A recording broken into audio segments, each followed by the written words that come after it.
I did not win Miss America, but I married her boyfriend. She can have that old tacky rhinestone crown, honey. I got the ring.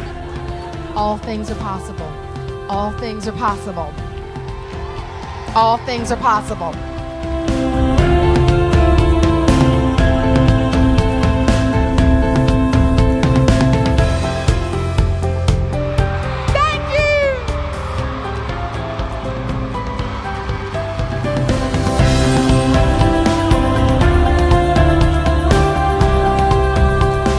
They've been playing me for 3 years on Comedy 97.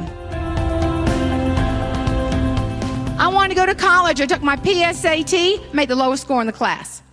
My SAT, 3 times, lowest score in the class. I took the ACT, it went lower. I applied to Clemson. They did not let me in. That admissions director, I got sassy. He said, does your daddy have any pull?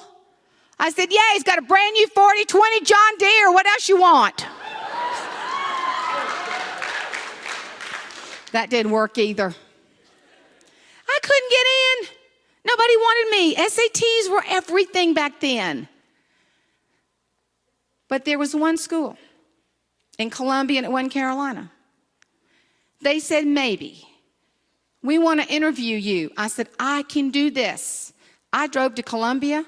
I felt sorry for that man. I wore him down into the nub of the carpet until he let me in.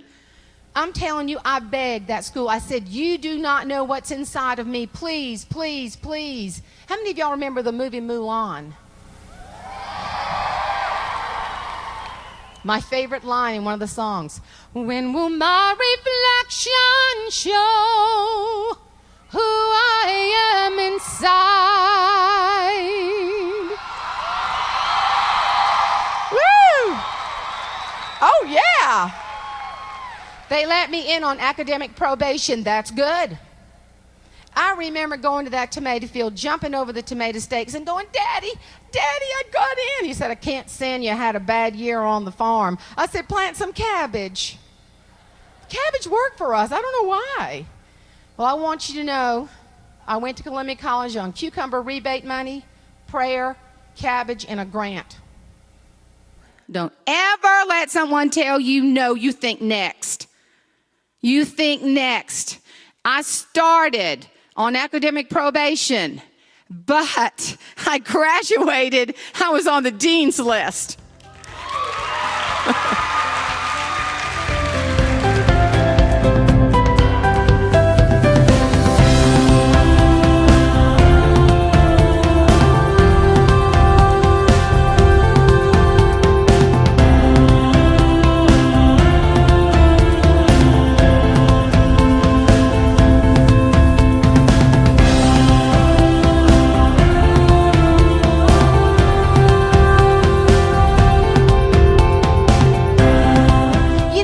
Do have futures, and even as adults, y'all, there was a time in my life I was married a while, and my husband Thomas and I decided we'd start a family.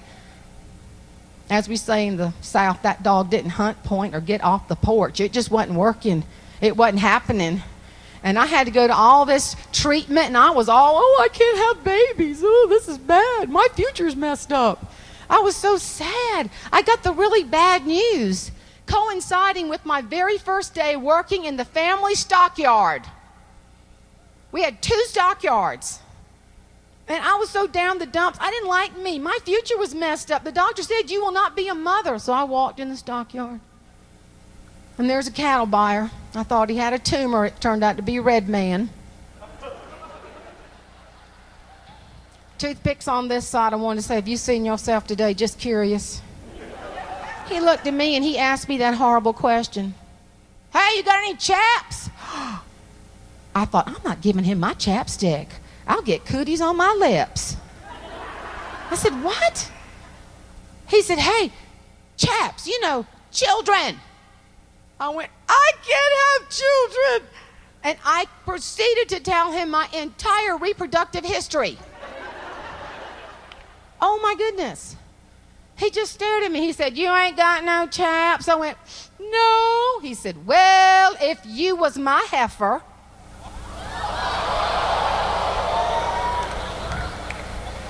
I would have done drove you to the meat processing plant.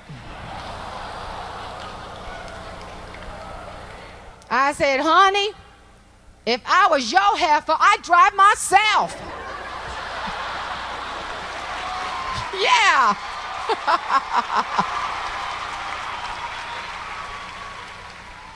I have given birth to 2 children.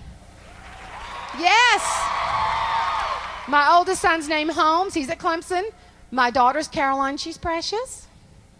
She really is. She's on point. She is on point. My son is not. He's getting there, but he makes me laugh. And you know what I've learned about these kids? Do not friend them on Facebook. I don't want to see what they're up to. So Uncle Stanley calls my husband's brother, my brother-in-law, and he says, y'all better see what Holmes putting up on Facebook. I said, well, I'm not his friend. And Stanley said, I might not have him as my friend neither. So he read it to me. Here's what my son put. When I was very, very young, I felt like a man trapped in a woman's body.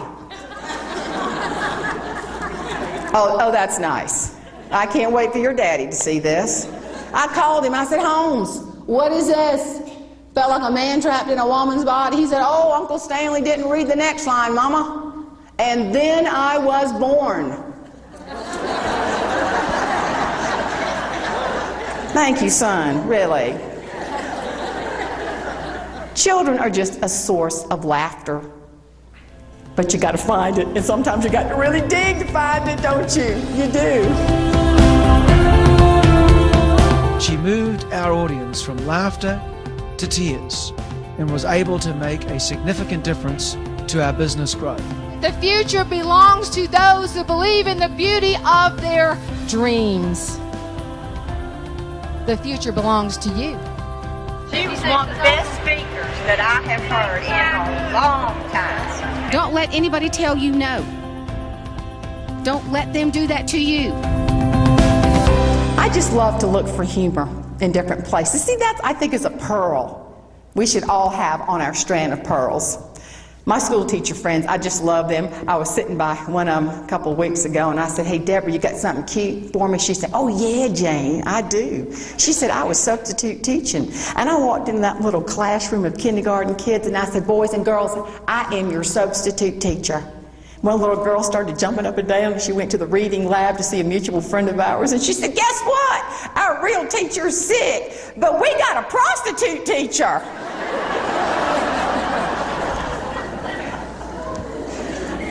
I think humor is everywhere.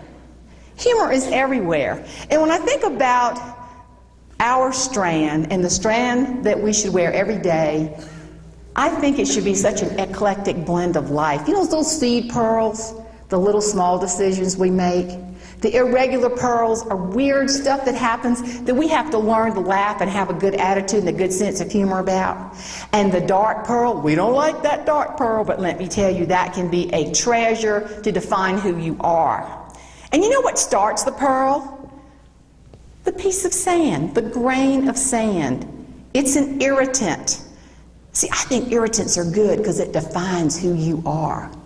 So you were a miss back in the day. Yeah, back in the day. And since then, you've kind of taken some life lessons and put them in a few books, and you're on TV and XM and all kinds of stuff. Yeah, it's been great. It's been great. I just keep trying to do different things. That is my heart. On sale right now on Amazon for just a couple of days. A very good buy. Give it to your friends. It will help them. Is this going to change my life? Yeah, it will change your life. I love some of the titles are fantastic. Yes, you have to learn. You have to learn to laugh at yourself, because I'm a humorist, and the first person you need to laugh at is yourself. And if you can't do that, that's sad. You have to like you. Sure. You have to take care of you. All right, Jane Herlong, the book is Bury Me with My Pearls Bestseller. On. Bestseller. Say that. Bestselling. Bestseller. Future best-selling book. No, it is right now. Right now it is. Yeah, it's been that way for about a month. Oh, well, get out of town. All right, best-selling author. Yeah. Jane Herlong, details for you at watch.com. Bury Me, My Pearls On, life lessons, and putting humor with a spiritual twist on it. Go to Amazon. I love that. It's fantastic. Ladies, stay off the ladders today. That's a lesson we can learn from Miss Jane Herlong. Stick around. We got more Good Day Columbia on the way. Stay with us. Thanks. Whether you know it or not, you got a comma behind your name.